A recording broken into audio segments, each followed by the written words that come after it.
BFM Business, Intégral Placement, la vie IMO. On parcourt ce monde immobilier et c'est Cyril Jarnias qui va nous permettre d'aller regarder un petit peu ce qu'il y a derrière les OPCI, ce qu'il y a derrière les SCPI. L'envers du décor, c'est ce que vous nous proposez ce matin. D'abord, avant d'expliciter peut-être un peu ce que vous entendez par l'envers du décor, peut-être un petit rappel de barème. Tout le monde, en rentrant de vacances, n'a peut-être plus tout à fait en tête ce marché particulier de la pierre-papier, comme on dit. Qu'est-ce qu'on peut en dire si on faisait une petite fiche d'identité, on va dire, de ces OPCI, de ces SCPI, etc.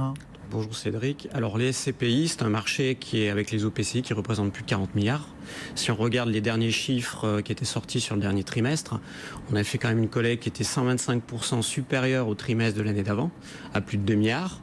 Donc c'est un marché qui est important. Alors certains peuvent se dire, oui, mais est-ce qu'on n'est pas dans une bulle? On peut parler de bulle. Alors pas vraiment, parce que si on regarde ne serait-ce que l'immobilier, par exemple, d'entreprise, le chiffre d'affaires de l'immobilier d'entreprise, c'est 25 milliards. Si on regarde l'immobilier au global en France, on est plus proche des 100 milliards de chiffre d'affaires, donc on n'est pas du tout dans une bulle. C'était quoi? C'était plutôt le rythme de collecte qui faisait croire, ou qui pouvait laisser craindre l'émergence d'une bulle? La vraie réalité aussi, pourquoi aujourd'hui on souscrit des OPCI, des SCPI, c'est-à-dire que déjà c'est difficile de trouver du rendement. Il ne faut pas oublier que le rendement aujourd'hui des SCPI, des OPCI, c'est plutôt proche des 4%. Donc on est quoi, 5-6 fois le rendement d'un livret, donc c'est pas négligeable. Et puis surtout, ça permet déjà encore au-dessus de bon nombre de contrats en euros. Hein. Et surtout, ça permet d'acheter de l'immobilier à un prix qui est défiant toute concurrence par rapport à un bien immobilier classique, puisque c'est en centaines d'euros qu'on va acheter des parts. Alors, ce sujet, il est relativement compliqué.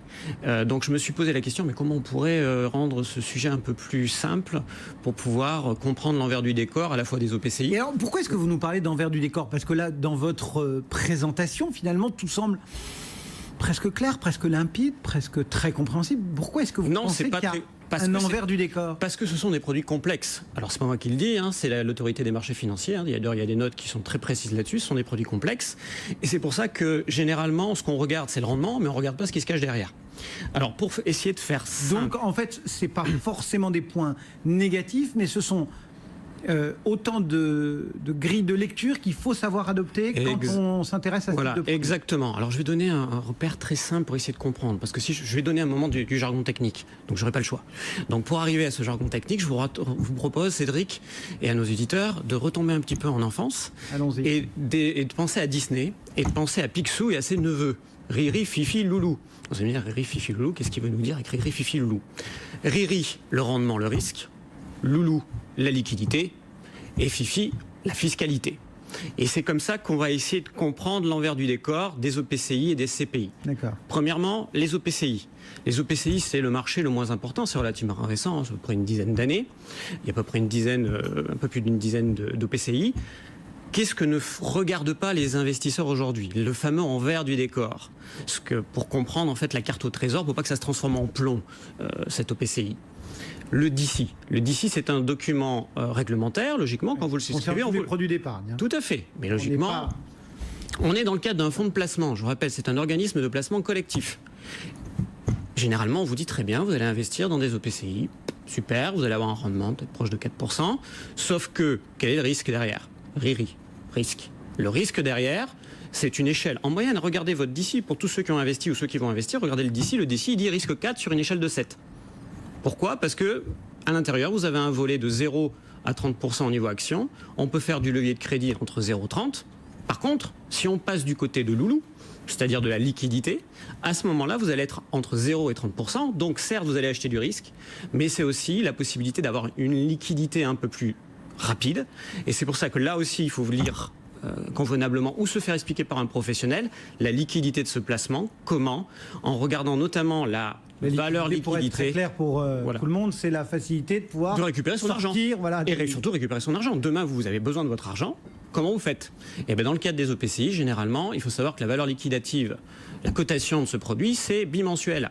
Ça veut dire que généralement, entre le temps de traitement, suivant comment vous l'achetez, et bien entendu le moment où vous vendez, vu que c'est sur du bimensuel, ça va prendre généralement un mois. Mais ça reste quand même relativement rapide. Voilà. Dernier élément, FIFI, la fiscalité. Ouais. Et ben, la fiscalité, généralement, on en reparlera pour les CPI, on a plutôt tendance à acheter ça au sein d'un contrat d'assurance vie, tout simplement parce que, n'oublions pas que ça distribue des dividendes et qu'à ce moment-là, on va se prendre la fiscalité des revenus mobiliers. Donc là, c'est l'envers du décor. L'envers du décor des OPCI. Tout à fait. Les SCPI, parce que alors là, pour le coup, ça se vend comme des petits pains. Mais c'est loin d'être simple. Alors pourquoi ? Parce qu'il y a beaucoup de vocabulaire à connaître sur ces SCPI. Et souvent, on va s'intéresser à RIRI, donc ce coup-ci, on va s'intéresser au rendement. Souvent, on vous dit, achetez les SCPI, vous allez voir, dans les prochains mois, vous allez toucher un beau rendement, de l'ordre de 4%, ça va détacher, vous inquiétez pas. Sauf que ça ne se passe pas comme ça. Et si en gros, les épargnants regardaient la notice d'information, ils verraient qu'il y a ce qu'on appelle un délai de jouissance. Et j'ai le regret d'informer la plupart de ceux qui souscrivent, et puis ils s'en rendent compte après, à part si on leur a expliqué, parce qu'il y a des professionnels quand même qui sont pros, qui leur expliquent.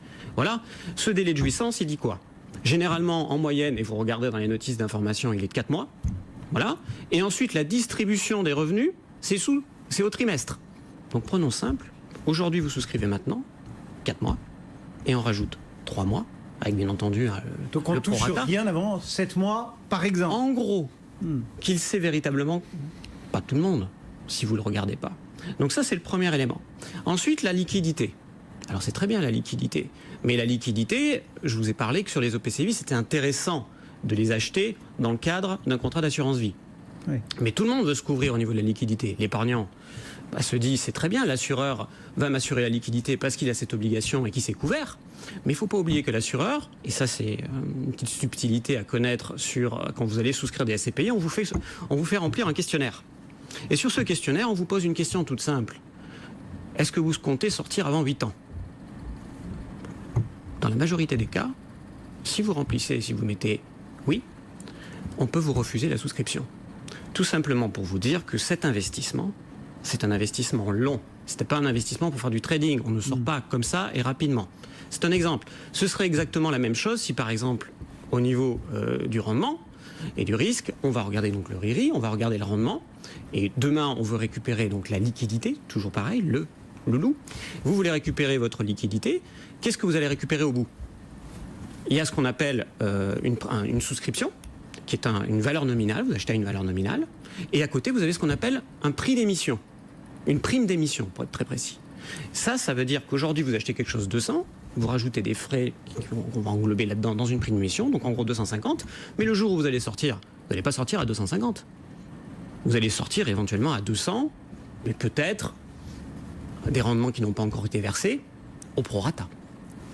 Mais ça, on le découvre à la fin, mais pas au début.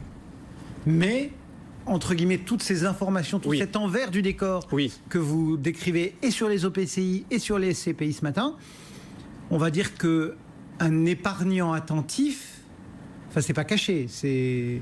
Oui, c'est pas caché. C'est écrit en toutes lettres, dans les DC. C'est toujours écrit en toutes lettres. Mais si vous comprenez pas, et là encore, je suis allé simple. J'ai pris un exemple avec Disney et j'ai expliqué des... Oui, non mais bon, imaginez, parce que si je commence à rentrer dans le détail, ce que j'ai écrit sur mon site, je peux vous assurer qu'il y a de quoi faire. Donc, lecture attentive, mais ça c'est valable pour ces deux produits, mais c'est valable presque pour tous les produits. Et c'est pour ça que je dirais que la méthode RIRI, Fifi Loulou, le rendement, le risque... La liquidité et la fiscalité, vous pouvez l'appliquer systématiquement avant de souscrire un placement. Mais qui l'applique et qui se le fait expliquer ? Donc, du coup, qu'est-ce qu'on conclut ? On se dit que ces OPCI, ces SCPI, dont on parle, nous, très régulièrement sur l'antenne, comme étant un produit patrimonial intéressant pour suppléer notamment au fameux fonds en euros qui ne cesse de voir son rendement décroître. Aujourd'hui, vous nous dites attention, méfiance, ou qu'est-ce qu'il faut quelle est la conclusion que vous proposez à nos auditeurs ce matin ? Première chose, je regarde mon DC, je lis ma notice d'information et je lis mon bulletin de souscription. Si je ne le comprends pas, je me le fais expliquer. Ensuite, je compare et je n'investis pas que sur une seule SCPI ou un seul gestionnaire. Donc ça, c'est le rôle de la diversification. Ensuite, je vais sur Internet. Il y a des comparateurs d'OPCVI. Il y a même des simulateurs où vous pouvez faire des portefeuilles de SCPI, d'OPCI. Donc ça, vous l'analysez. Et ensuite, dernier élément, si vous ne comprenez pas, vous vous faites aider parce que le vrai fond du problème, c'est pas la SCPI, la OPCI. Après tout, comme vous le dites, c'est écrit. Pas ça le souci. Le souci, c'est qu'on pense rendement, mais on ne pense pas aux objectifs patrimoniaux qu'on va avoir derrière. Posez-vous aussi la question, à quoi ça vous sert ? Ce n'est pas un instrument spéculatif sur lequel vous allez sortir le lendemain. Donc, si vous ne comprenez pas, vous allez avoir un conseiller en gestion de patrimoine. Et puis, il y a une grande question, c'est quelle proportion d'OPCI, de SCPI Moi, j'ai tendance à dire ne dépassez jamais 30% d'un patrimoine, parce que c'est déjà important. N'oublions pas que les Français, l'immobilier, c'est déjà la résidence principale. Ouais, c'est ça, le patrimoine, voilà. Il est déjà gavé d'immobilier. Allez voir un professionnel, faites de la diversification, et surtout avec des objectifs patrimoniaux intelligents, parce que généralement, les EPCI et les CPI, c'est un investissement long, au moins 8 ans, et c'est pour se servir des revenus complémentaires, souvent à la retraite. Merci beaucoup pour ce décryptage. Cyril Jarnias, qu'on retrouve donc sur cyriljarnias.fr. Tout à fait. Merci beaucoup, Cédric. Au revoir.